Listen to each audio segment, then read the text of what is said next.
Tidak bisa dipungkiri jika ketegangan antara Amerika Serikat dan Cina telah dimulai dari soal teknologi, perdagangan, hingga Laut Cina Selatan, sehingga hal tersebut menjadi dasar komplit mengapa Amerika Serikat harus turun tangan atau ikut campur di sela memanasnya aksi barbaran Cina di Laut Cina Selatan. Hal ini juga menjadi kesempatan baik untuk Amerika Serikat, sebab aksi klaim sepihak Cina di Laut Cina Selatan dengan negara-negara di kawasan Asia Tenggara, secara tidak langsung Amerika Serikat akan mendapat dukungan penuh dari negara-negara kawasan Asia Tenggara yang sedang berhadapan langsung dengan Cina tentang perluasan laut maritim Cina yang mencaplok pulau-pulau dan sebagian laut kawasan Asia Tenggara. Namun Cina yang mengetahui dirinya berada di dalam ancaman besar pada posisinya saat ini, dan di tengah memanasnya hubungan Amerika Serikat dan Cina dengan ekonomi terbesar di dunia itu, muncul seruan agar Cina meningkatkan kapasitas senjata nuklirnya. Seruan tersebut disampaikan langsung oleh Kepala Redaksi tabloid nasionalistik Global Times, sebagaimana ditulis South China Morning Post dalam sebuah postingan di media sosial Weibo. Jika Xi Jinping mengatakan bahwa Cina harus meningkatkan hulu ledak nuklirnya menjadi 1000 unit. Peningkatan senjata nuklir Cina ini tentunya termasuk akan dilakukannya peningkatan kapasitas rudal balistik antar benua yang dimiliki oleh Cina, yaitu DF-41, sehingga kemampuan senjata pemusnah milik Cina ini dapat mencapai daratan Amerika Serikat jika diluncurkan dari daratan Cina tanpa harus menyerang secara langsung Amerika Serikat. Senjata DF-41 adalah merupakan ICBM berbasis darat yang paling kuat milik Tentara Pembebasan Rakyat atau PLA Cina, yang menjadi senjata andalan saat ini untuk melawan kekuatan Amerika Serikat di Laut Cina Selatan. Menurut informasi, Cina pernah melakukan uji coba sebanyak 16 kali. Salah satunya, Cina pernah melakukan uji coba dalam Parade Militer Harian Nasional di Beijing pada Oktober lalu. Dan masing-masing rudal andalan Cina ini mampu membawa hingga 10 hulu ledak nuklir dalam sekali tembakan. Postingan uji coba peluncuran rudal berkekuatan nuklir itu sontak saja mendapat dukungan luas di pengguna Weibo, yaitu sebuah aplikasi Cina yang mirip Twitter, dan sejumlah masyarakat mendukung langkah tersebut. Selain itu, Kementerian Luar Negeri Cina menyatakan jika Cina memiliki buku putih pertahanan yang di dalamnya memuat janjinya untuk tidak menggunakan atau mengancam dan menggunakan senjata nuklir terhadap negara-negara non-senjata nuklir atau zona bebas senjata nuklir tanpa syarat. Di dalam buku tersebut juga dijelaskan bahwa Cina tidak akan terlibat dalam perlombaan senjata nuklir dengan negara lain, serta berkomitmen untuk menjaga kemampuan nuklirnya pada tingkat minimum yang diperlukan untuk keamanan nasional. Selain itu, Menlu Cina juga mengungkapkan jika saat ini Cina selalu mengikuti prinsip tidak menjadi yang pertama menggunakan senjata nuklir.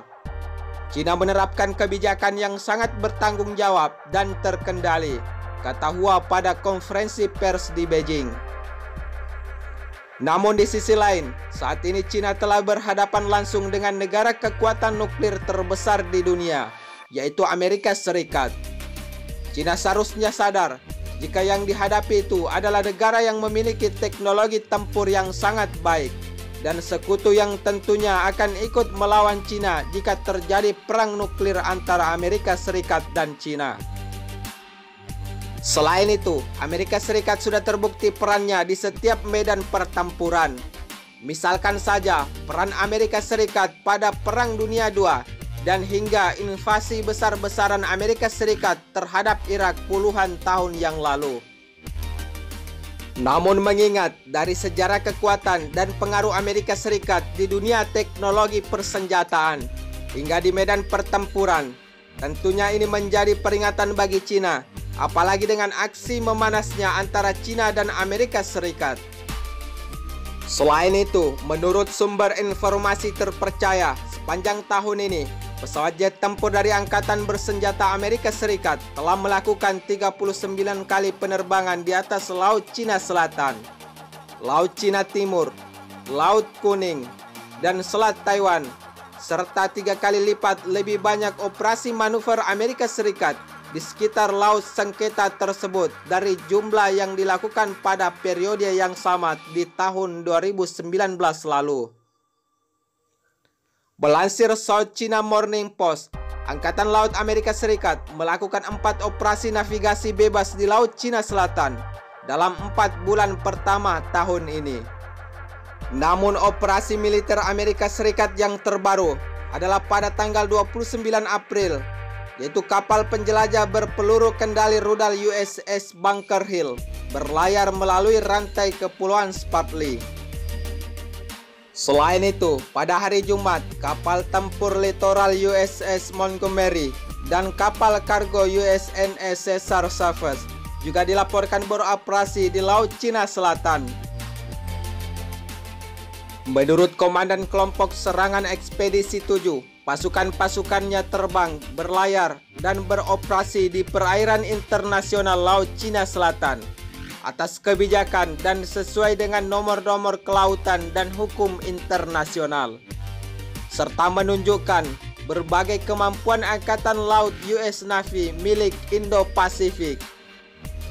Di dalam operasi tersebut, Amerika Serikat mengaku jika tidak memiliki klaim maritim baik laut di timur ataupun di Laut Cina Selatan. Namun aksi pertahanan kehadiran militer yang kuat di wilayah tersebut dilakukan untuk menunjukkan dukungannya kepada sekutu-sekutunya dan untuk melawan pembangunan fasilitas militer Cina dan sikap Cina yang semakin agresif. Menanggapi sikap agresif Cina untuk menguasai wilayah terbesar Laut Sengketa tersebut, membuat Menteri Pertahanan Amerika Serikat, yaitu Mark Esper, mengatakan jika dia ingin meningkatkan investasi atau militer di wilayah sengketa tersebut. Mark Esper berdalih jika ini adalah cara di mana US Navy Amerika Serikat dapat mempertahankan tingkat prediksi strategis untuk memastikan kesiapan pasukan US Navy Amerika Serikat di kawasan sengketa tersebut. Selain itu, Mark Esper juga menyatakan bahwa peningkatan jumlah kebebasan operasi navigasi dan penerbangan militer telah membuat hal-hal lebih baik dan tak terduga oleh Cina. Meskipun masing-masing kedua negara ini masih bertempur melawan virus COVID-19, yaitu baik Cina maupun Amerika Serikat, namun tidak memperlambat aktivitas militer mereka untuk saling mempertahankan wilayah yang menjadi ajang sengketa dan sekaligus menjadi ajang pertunjukan kekuatan militer dari kedua negara superpower tersebut. Namun melihat aksi saling adu tanding, pertunjukan kekuatan militer antara Amerika Serikat dan Cina, Timothy Head adalah pakar keamanan dari think tank dan Rand Corporation Amerika Serikat, menilai jika peningkatan aktivitas militer Amerika Serikat itu terjadi karena kegagalan upaya diplomatik untuk menyelesaikan konflik antara Beijing dan Washington. Sebab Cina telah menegaskan kepemilikannya atas ruang air internasional yang sangat penting bagi perdagangan global dan keamanan Amerika Serikat yang secara tidak langsung telah menjadi harta karun yang bernilai sangat besar di wilayah Laut Cina Selatan dan sekitarnya. Namun tidak hanya itu saja, sebab dari sebagian besar laut yang diklaim sepihak oleh Cina itu telah memiliki kekayaan sumber daya alam yang sangat melimpah, seperti minyak dan gas bumi yang sangat besar.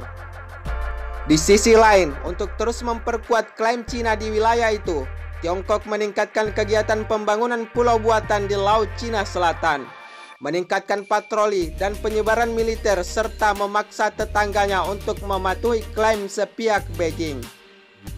Atas dasar hal tersebut, sehingga membuat Amerika Serikat tidak memiliki pilihan lain selain untuk terus meningkatkan kegiatan militernya di Laut Cina Selatan.